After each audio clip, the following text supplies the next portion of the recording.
Rapapam pam pam, rapapapam pam, magbulot sang tanan para magrapapam pam, rapapam pam pam, rapapapam. Ay, nako. Ayan, kasi, ang hihilig kasi sa magagandang lalaki. Ang hilig sa magandang babae. O, ano na pala nyo? Eh di wala. Kaya kung ako sa inyo, makinig na lang kayo sa sasabihin ko. Humanap ka ng pangit at ibigin mong tunay. Yan ang dapat mong gawin. Kaya makinig ka sa akin and it goes a little something like this.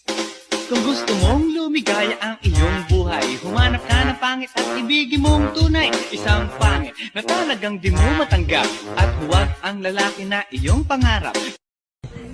Will! Will, ba't parang malungkot ka, Will? Ang ina, nalulungkot din pala ang mga kupal.